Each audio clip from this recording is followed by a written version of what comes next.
అన్నదాత అన్నదాత మీ అన్నదాత చెమటోడ్చి ఆహారాన్నందించే రైతన్న అనునిత్యం నీ కండదండగా నిలిచే నేస్తం ఎవరన్నా అన్నదాత అన్నదాత మీ అన్నదాత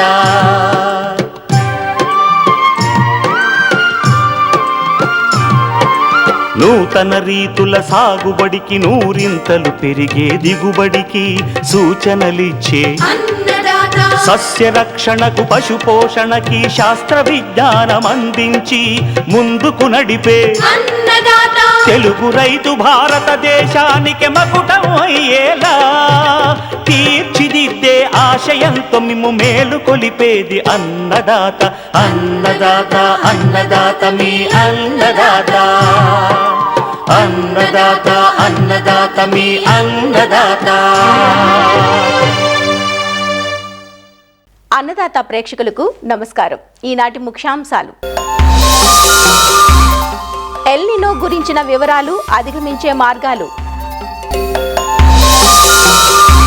క్రొత్తగా ప్రకృతి సేద్యాన్ని ప్రారంభించే రైతులకు సూచనలు, వాతావరణాధారిత వ్యవసాయ సూచనలు, ఇంకా జై కిసాన్ వ్యవసాయ సమాచారం.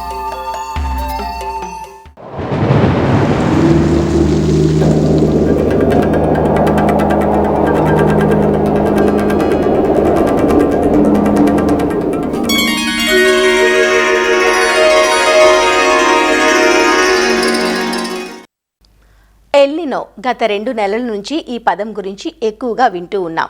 ఎల్ నినో వల్ల వర్షాభావం ఏర్పడుతుందని, వర్షాల మధ్య నిడివి ఎక్కువ ఉండొచ్చని వాతావరణ నిపుణులు హెచ్చరికలు జారీ చేస్తున్న ప్రస్తుత నేపథ్యంలో ఇంతటి అనర్థాన్ని కలిగించే ఎల్ నినో అంటే ఏమిటి?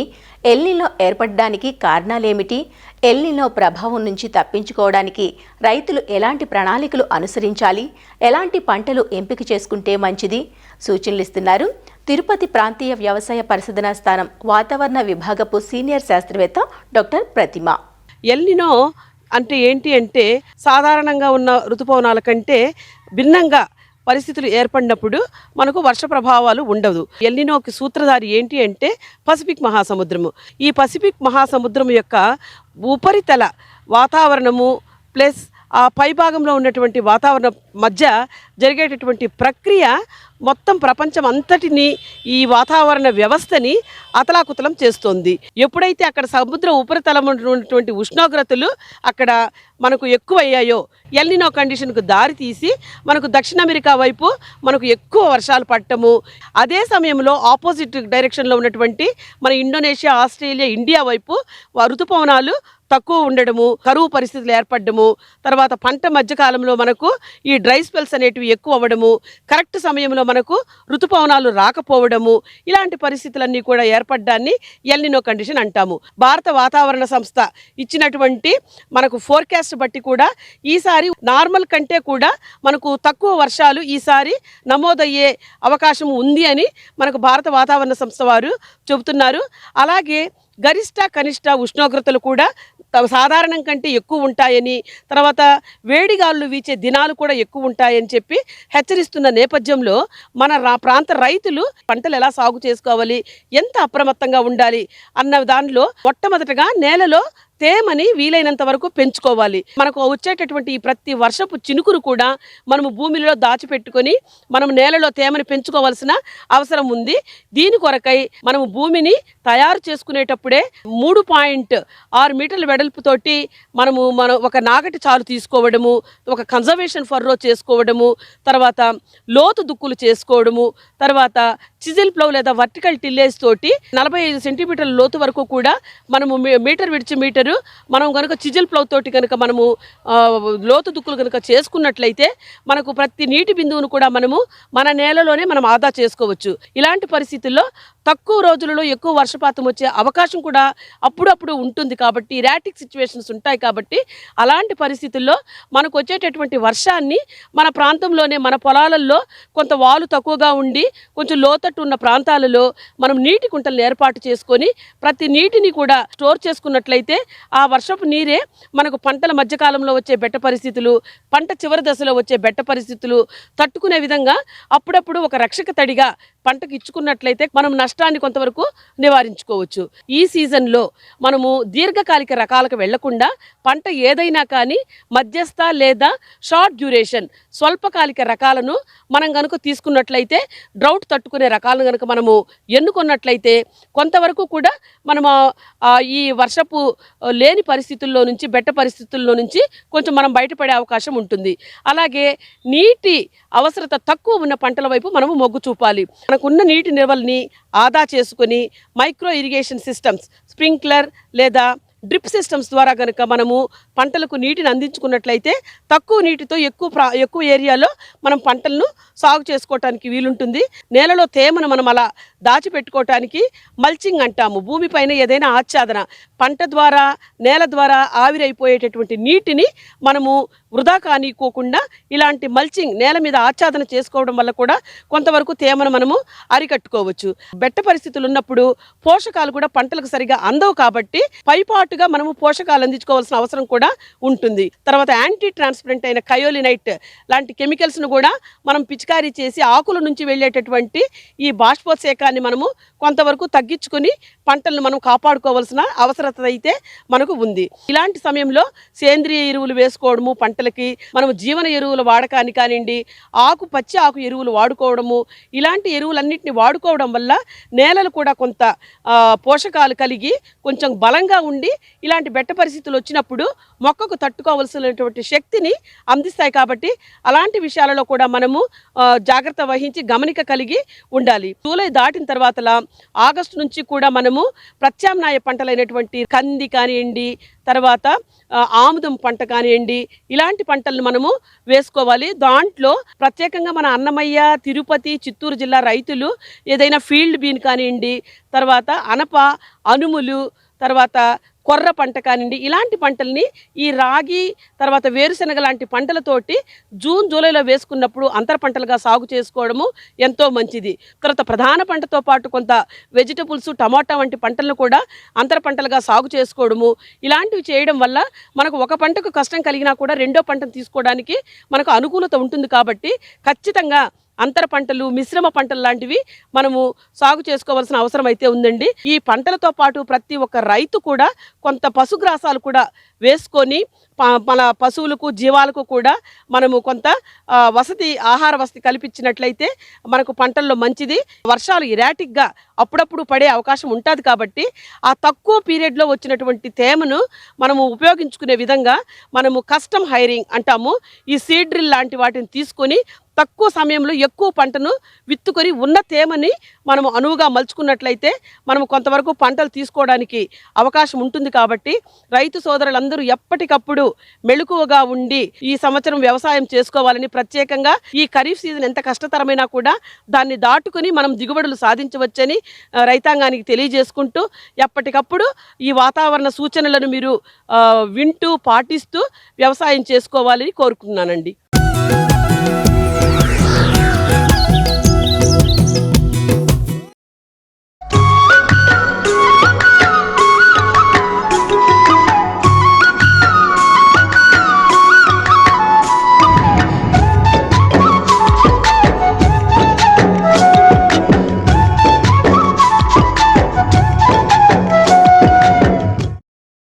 నేటికి 60% పైగా వ్యవసాయంపైనే ఆధారపడి జీవిస్తున్న మన దేశంలో సాగు రంగం గాడి తప్పుతోంది. విచ్చలవిడి రసాయనాల వాడకంతో తాత్కాలికంగా దిగుబడులు పెరుగుతున్నా దీర్ఘకాలంలో మాత్రం మానవాళి ఆరోగ్యానికి, పర్యావరణానికి చేటు తెస్తున్నాయి. భూమి జవసత్వాలు కోల్పోయి చౌడుబారుతోంది. పంట ఉత్పత్తులు సైతం విషతుల్యంగా మారుతున్న దుష్పరిణామాల దృష్ట్యా అందరి దృష్టి సేంద్రియ వ్యవసాయం వైపు మళ్లుతోంది. ఈ విధానంలో దేశీ విత్తన రకాలను ఎంపిక చేసుకొని ఎటువంటి రసాయనాలను ఉపయోగించకుండా పూర్తిగా ప్రకృతి సేద్య పద్ధతులను ఆచరణలో పెట్టడం ద్వారా నాణ్యమైన ఆరోగ్యవంతమైన ఉత్పత్తులను పొందవచ్చునంటూ క్రొత్తగా ప్రకృతి సేద్యం ప్రారంభించాలనుకునే రైతులకు సూచనలిస్తున్నారు ఆచార్య ఎన్జీ రంగా వ్యవసాయ విశ్వవిద్యాలయం, పశ్చిమ గోదావరి జిల్లా వెంకటరామన్నగూడెం కృషి విజ్ఞాన కేంద్రం మృతికా విభాగం శాస్త్రవేత్త డాక్టర్ రాఘవేందర్ రెడ్డి.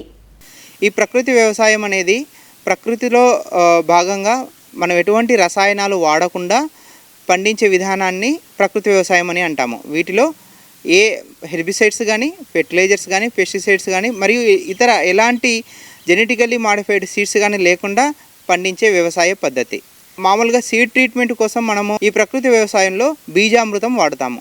మనం ఫెర్టిలైజర్స్ బదులు దీంట్లో జీవామృతం వాడతాము. జీవామృతం 2 రకాలు, ఒకటి ద్రవ జీవామృతము, రెండవది ఘన జీవామృతము.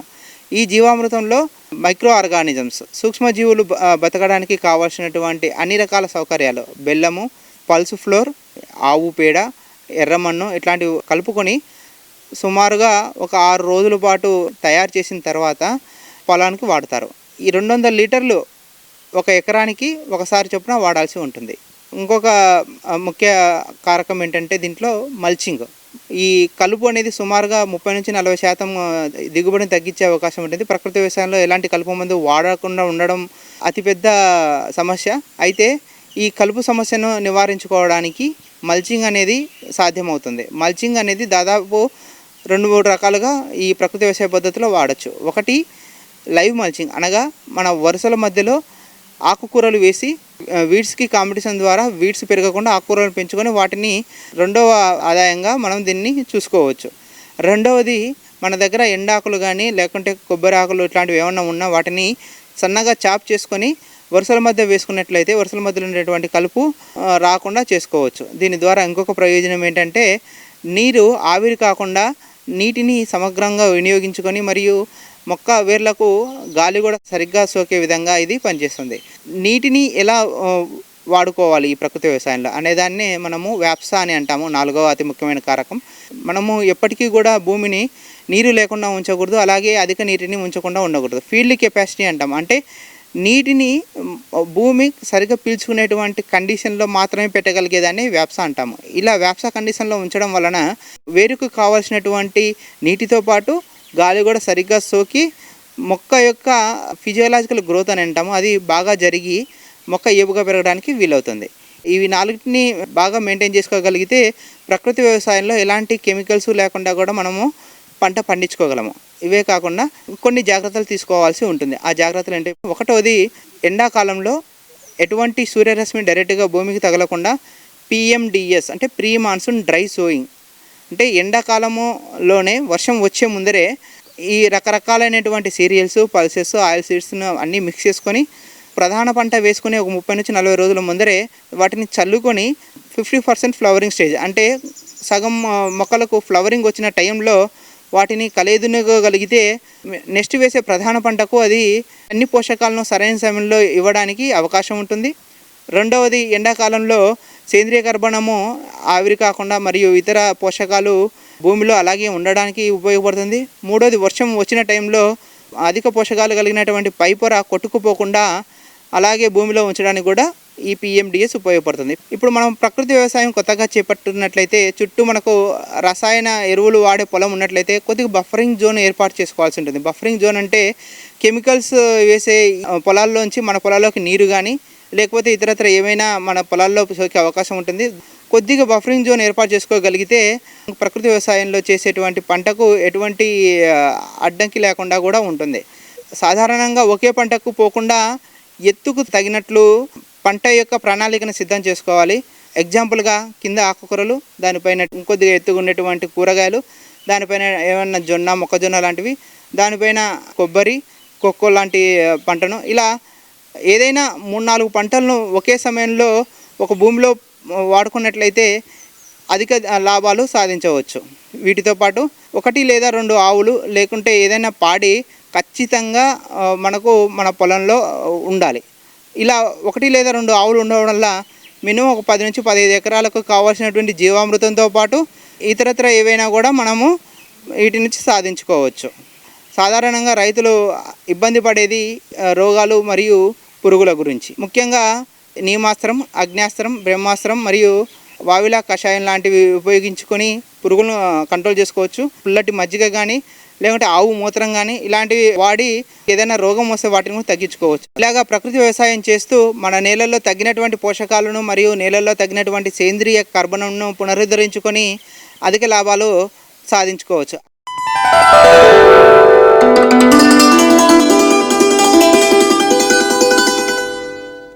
ప్రస్తుతం ఉన్న వాతావరణ పరిస్థితుల్లో పంటల సాగు, సస్యరక్షణకు సంబంధించిన సూచనలను ప్రొఫెసర్ జయశంకర్ తెలంగాణ రాష్ట్ర వ్యవసాయ విశ్వవిద్యాలయం వారు రైతులకు ఇలా అందిస్తున్నారు. గడచిన 3 రోజుల్లో తెలంగాణ రాష్ట్రంలో కొన్ని చోట్ల తేలికపాటి నుంచి ఓ మోస్తరు వర్షాలు కురిశాయి. పగటి ఉష్ణోగ్రతలు 33 నుంచి 40 డిగ్రీలు, రాత్రి ఉష్ణోగ్రతలు 21 నుంచి 29 డిగ్రీల సెల్సియస్గా నమోదయ్యాయి. హైదరాబాద్ వాతావరణ కేంద్రం వారు అందించిన సమాచారం ప్రకారం రాబోయే 5 రోజుల్లో రాష్ట్రంలో అక్కడక్కడ తేలికపాటి నుంచి ఓ మోస్తరు వర్షాలు కురిసే సూచనలున్నాయి. పగటి ఉష్ణోగ్రతలు 35 నుంచి 43 డిగ్రీలు, రాత్రి ఉష్ణోగ్రతలు 24 నుంచి 32 డిగ్రీల సెల్సియస్ మధ్య నమోదు కావచ్చు. వడగాల్పుల పరిస్థితులు తెలంగాణ రాష్ట్రంలోని ఆదిలాబాద్, కుమరం భీం ఆసిఫాబాద్, మంచిర్యాల్, నిర్మల్, నిజామాబాద్, జగిత్యాల జిల్లాల్లో అక్కడక్కడ వీచే అవకాశం ఉంది. ఉరుములు, మెరుపులు, ఈదురుగాలులు, గంటకు 40 నుంచి 50 కిలోమీటర్ల గాలి వేగంతో కూడిన వర్షాలు ఖమ్మం, నల్గొండ, సూర్యాపేట్, రంగారెడ్డి, హైదరాబాద్, మేడ్చల్, మల్కాజ్గిరి, నాగర్ కర్నూల్, వనపర్తి, జోగులాంబ గద్వాల్ జిల్లాల్లో అక్కడక్కడ కురిసే అవకాశం ఉంది. నైరుతి రుతుపవనాలు తెలంగాణ రాష్ట్రంలోకి జూన్ 8వ తేదీన ప్రవేశించాయి. ఇంకా రాష్ట్రమంతటా విస్తరించలేదు కాబట్టి రైతులు తొందరపడి పంటలు విత్తుకోవద్దు. నైరుతి రుతుపవనాలు ప్రవేశించిన తరువాత విత్తే నియమాన్ని పాటించి, అంటే 1 వారం వ్యవధిలో తేలికపాటి నేలల్లో 50 నుంచి 60 మిల్లీమీటర్లు, బరువు నేలల్లో 60 నుంచి 75 మిల్లీమీటర్ల వర్షపాతం నమోదైన తరువాత లేదా 15 నుంచి 20 సెంటీమీటర్ల లోతు నేల తడిచిన తరువాతనే రైతులు వర్షాధార పంటలైన ప్రత్తి, సోయా చిక్కుడు, మొక్కజొన్న, జొన్న, కంది, పెసర, మినుము, ఆముదం మొదలైన పంటలను విత్తుకోవాలి. నైరుతి రుతుపవనాల ద్వారా జూన్ నెలలో రాష్ట్రంలోని ఉత్తర మరియు దక్షిణ తెలంగాణ మండలాల్లోని కొన్ని జిల్లాల్లో సాధారణం కంటే తక్కువ వర్షపాతం నమోదయ్యే అవకాశం ఉంది. అలానే మిగిలిన జిల్లాల్లో సాధారణ వర్షపాతం కంటే ఎక్కువ వర్షపాతం నమోదయ్యే సూచనలున్నాయి. అందువల్ల ఆరుతడి పంటలను అధిక తేమ, అలానే నీటి ఎద్దడి నుంచి కాపాడుకోవడానికి పంటలను వాలుకు అడ్డంగా బోదెలు కాలువల పద్ధతిలో మరియు ఎత్తుమడులు కాలువల పద్ధతిలో విత్తుకోవాలి. చెరువులు, కుంటలకు దూరంగా ఉండి తక్కువ నీటి వసతి ఉన్న రైతులు తమకు అనువైన తక్కువ నీటి అవసరమున్న ఆరుతడి పంటలను సాగు చేసుకోవాలి. తేలికపాటి నుంచి ఓ మోస్తరు వర్షాలు కురిసే సూచనలు ఉన్నందున ఇప్పటికే కోసిన పంటలను ముందు జాగ్రత్తగా సురక్షిత ప్రాంతానికి తరలించాలి. మార్కెట్కు తరలించిన ధాన్యం తడవకుండా టార్పాలిన్తో కప్పి ఉంచాలి. రాష్ట్రంలో అక్కడక్కడ ఉరుములు, మెరుపులతో కూడిన వర్షాలు కురిసే సూచనలు ఉన్నందువల్ల రైతులు చెట్ల కింద నిలబడకూడదు. పశువులు, జీవాలను చెట్ల కింద ఉంచకూడదు. అలానే విద్యుత్ స్తంభాలు, విద్యుత్ తీగలు మరియు చెరువులు, నీటి కుంటలకు దూరంగా ఉండాలి. కోతకు సిద్ధంగా ఉన్న కూరగాయ పంటలను కోతలు చేయాలి. వేరుశనగ, సోయా చిక్కుడు, జొన్న, పెసర, కంది మరియు మినుము పంటలను విత్తుకునే ముందు తప్పనిసరిగా విత్తన శుద్ధి చేసుకోవాలి. వరి తరువాత వరి సాగు చేసే రైతులు పచ్చిరొట్ట పైర్లైన జనుము, జీలుగ, పిల్లి పెసర, పెసర, ఉలవ మొదలైనవి విత్తుకోవడానికి ఇది అనుకూల సమయం. నీరు సమృద్ధిగా ఉన్న ప్రాంతాల్లో రైతులు 140 రోజుల కంటే ఎక్కువ పంటకాలం కలిగిన దీర్ఘకాలిక వరి రకాల నారుమళ్లు పోసుకోవడానికి ఇది అనువైన సమయం. రైతులు తెలంగాణ సోనా, ఆర్ఎన్ఆర్ 15-048 వరి రకాన్ని జూన్ నెలలో నారుమడి పోసుకోకూడదు.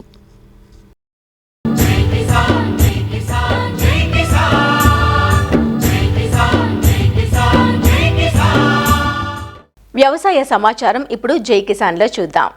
వానాకాలం సాగుకు సంబంధించి మెదక్ జిల్లా వ్యవసాయ శాఖ ప్రణాళికలు రూపొందిస్తోంది.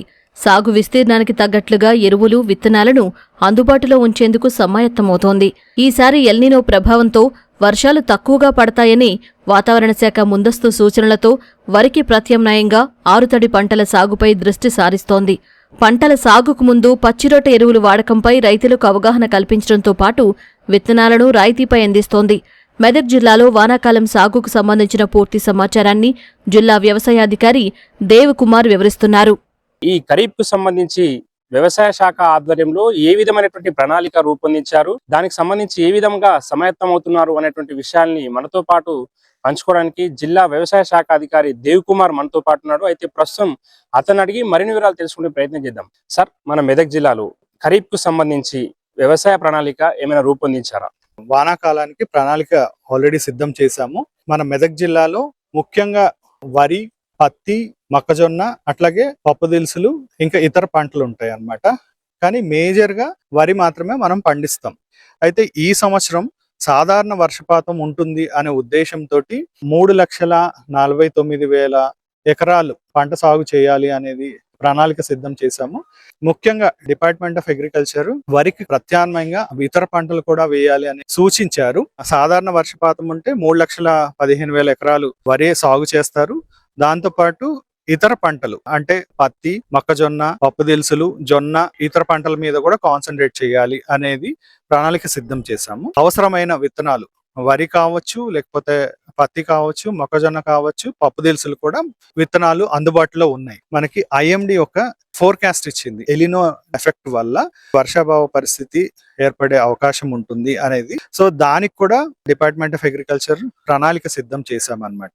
వరికి బదులుగా ఆరుతడి పంటలు మొక్కజొన్న కావచ్చు, లేదా కంది, పెసర, మినుము, ఆముదం కూడా వేసుకోవచ్చు అన్నమాట. సెప్టెంబర్ అలా అయితే శనగలు కూడా వేసుకోవచ్చు. సో మనకి ఇప్పుడు సాధారణ వర్షపాతం ఉంది అని అంటే దీర్ఘకాలికం, అలా మధ్యకాలిక రకాలు వేసుకోవచ్చు. ఒకవేళ ఇప్పుడు వర్షాభావ పరిస్థితి వచ్చింది అని అంటే కూడా, అంటే బోర్లో కొంచెం వాటర్ ఉంది, మళ్ళీ మేము వరి వేయడానికి మేము మొగ్గు చూపుతున్నాము అని అన్న రైతులందరూ వాళ్ళు స్వల్పకాలిక రకాలు లైక్ JGL 1798, అలాగే మనకి తెలంగాణ సోనా రకం కూడా ఉంది, అలాగే ప్రైవేట్ లో కొన్ని వెరైటీస్ ఉన్నాయి. అలాగే స్వల్పకాలిక రకాలకి వెళ్తే బాగుంటుంది అనేది రైతు. నకిలీ విత్తనాలు అమ్మడం ద్వారా గతంలో ఖరీఫ్ లో చూసుకున్నట్లయితే మెదక్ జిల్లాలో చాలా మంది రైతులు నష్టపోయారు. అయితే ఈ నకిలీ విత్తనాలు అమ్మితే వాళ్ళకి ఎలాంటి చర్యలు తీసుకుంటారు వాళ్ళపైన? మేము ప్రతి సీడ్ ఏదైతే ఉంటాయో ఆ సీడ్ ని శాంపుల్ అనాలిసిస్ కి పంపిస్తూ ఉంటాం. ప్రైవేట్ వెరైటీస్ రీసెర్చ్ పరంగా డైరెక్ట్ గా ఫార్మర్స్ ని తీసుకుని ఆ వెరైటీస్ ని వాళ్ళకి ఇచ్చి వాళ్ళ దగ్గర నుంచి గ్రో చేస్తారు. దీనికి కూడా మన చట్టపరంగా ఒకవేళ అంటే వాళ్ళు చెప్పిన ఒక రకమైన స్టాండర్డ్స్ ఏవైనా ఉండి ఆ స్టాండర్డ్స్ కి లోబడకుండా వ్యతిరేకంగా ఉంటే మాత్రము చట్టపరంగా చర్యలు తీసుకోవటం జరుగుతుంది. డిపార్ట్మెంట్ ఆఫ్ అగ్రికల్చర్ సబ్సిడీ ద్వారా జీలుగా, జనుము, జీలుగా అయితే 4,000 క్వింటాళ్ళు, అలాగే జనుము 3,000 క్వింటాళ్ళు మెదక్కి రావడం జరిగింది. సో దాదాపుగా ప్రతి ఒక్క PACS సెంటర్లో, అలాగే ARSK సెంటర్లో, మండల్లో డిస్ట్రిబ్యూట్ చేయడం జరిగింది. ఇంకా కొంత సీడ్ ఉంది, ఇది 50% సబ్సిడీ పైన లభ్యం. వరి కోయలు కాలుస్తా ఉన్నారు. దానివల్ల రైతులు అటు మోటార్ స్టార్టర్ డబ్బాలు కానివ్వండి, తర్వాత వివిధ మోటార్లు కానీ కాలిపోవడం జరుగుతూ ఉన్నది. పెద్ద ఎత్తున నష్టం అనేటువంటిది, భూసారం అనేటువంటి దెబ్బతింటా ఉంది. నష్టపోతా ఉన్నారు రైతులు చాలా మంది. అయితే దీనికి సంబంధించి వరి కొయ్యలు కాల్చకుండా మీరు రైతులకు ఏమైనా అవగాహన కల్పించారా? సో ఇప్పుడు మిషన్స్ ద్వారా హార్వెస్ట్ చేయటం వల్ల దాదాపు అట్లీస్ట్ ఒక 1/2 నుంచి 1 ఫీట్ వరకు కొయ్యకాలు మిగిలిపోతుంది. సో రైతులు ఏం చేస్తున్నారంటే నెక్స్ట్ దున్నటానికి ఈజీగా ఉంటుంది అనే ఉద్దేశంతో చేస్తున్నారు. అది చాలా తప్పు. కొయ్యకాలు కాల్చడం వల్ల భూమి అనేది గట్టి పడుతుంది. పంటకి ఏదైతే అవసరమైన కీటకాలు కావచ్చు, లేకపోతే సూక్ష్మ జీవులు కావచ్చు, ఇవన్నీ కూడా చనిపోతాయి. సో కాబట్టి ఈ రైతులు గుర్తుపెట్టుకోవాల్సింది ఏంటి అని అంటే, ఇవి కాల్చకుండా ఆ కొయ్యకాలని ఏవైతే ఉంటుందో నీళ్లు పెట్టేసి కనీసం ఒక 3 బ్యాగుల సింగిల్ సూపర్ ఫాస్ఫేట్ అంటారు, అది వేసేసి దుక్కిలో దున్నేసినట్టయితే భూమిలో సారం పెరుగుతుంది, సాయిల్ అనేది గుల్లబారుతుంది, పంట ఆరోగ్యంగా ఉంటుంది, దిగుబడి పెరిగే అవకాశం ఉంటుంది. ఖరీఫ్ సంబంధించి ఈ యూరియా కానివ్వండి, ఫాస్ఫేట్ కానివ్వండి, మనం మెదక్ జిల్లాకు ఎంత అవసరం ఉంటుంది, ఇప్పుడు ఎంత వచ్చింది? మనకి 2 ఉంటాయి, అడుగు మందులు ఉంటాయి, పైపాటుగా వేసే మందులు ఉంటాయి. ఇప్పుడు ప్రెసెంట్ మన దగ్గర దాదాపు 4,000 metric tons complexes and DAP ఉంది. అలాగే యూరియా చూసినట్టయితే మన ఖరీఫ్ అంటే ఎండింగ్ సెప్టెంబర్ వరకు చూసినట్టయితే దాదాపు 26,480 మెట్రిక్ టన్స్ మనకు అవసరం ఉందండి. ఇప్పుడు ప్రెసెంట్ బఫర్ స్టాక్స్ మన దగ్గర 4,700 మెట్రిక్ టన్స్ ఉంది. అంటే మనకి డిఏపి కానీ కాంప్లెక్సెస్ ఆర్ యూరియా కానీ యాజ్ ఆఫ్ నౌ మనకి ఎంత అవసరం ఉందో అది ఉంది. అది అందుబాటులో పిఏసిఎస్ లో ఉన్నాయి, అలాగే ప్రైవేట్ ఫర్టిలైజర్ డీలర్స్ దగ్గర కూడా ఉంది. రైతులకు సూచించేది ఏంటి అని అంటే, ఎరువులు తీసుకునేటప్పుడు ఎంఆర్పి అనేది క్లియర్ గా చూడాలి. ఎరువులు రేట్ ఎక్కువగా అమ్మటం కానీ, లేకపోతే హోర్డింగ్ అంటే ఎక్కడైనా దాచిపెట్టడం కానీ అలాంటివి ఏవైనా జరిగితే టాస్క్ ఫోర్స్ కానీ లేకపోతే ఉన్న వ్యవసాయ అధికారికి మీరు కంప్లైంట్ చేసినట్టయితే చట్టపరమైన చర్యలు కూడా తీసుకుంటాం. మూస ధోరణి పద్ధతిలో వరి సాగు కాకుండా పంట మార్పిడి చేసుకోవడం ద్వారా అధిక లాభాలు ఆర్జించవచ్చు అనేటువంటి విషయాన్ని మనకు జిల్లా వ్యవసాయ శాఖ అధికారి దేవకుమార్ తెలపడం జరుగుతుంది. శేఖర్, మెదక్ నుండి. మరిన్ని విభిన్న అంశాలతో రేపటి అన్నదాతలో మళ్ళీ కలుసుకుందాం. నమస్కారం. అన్నదాతలు తమ సందేహాలు, సమస్యలను 18004254085 టోల్ ఫ్రీ నంబర్లో ఉదయం 10 నుంచి 11 గంటల మధ్య పని దినాలలో సంప్రదించగలరు. ఈ కార్యక్రమాన్ని యూట్యూబ్లో www.youtube.com/అన్నదాత ఈటీవీ లింక్ ద్వారా వీక్షించవచ్చు.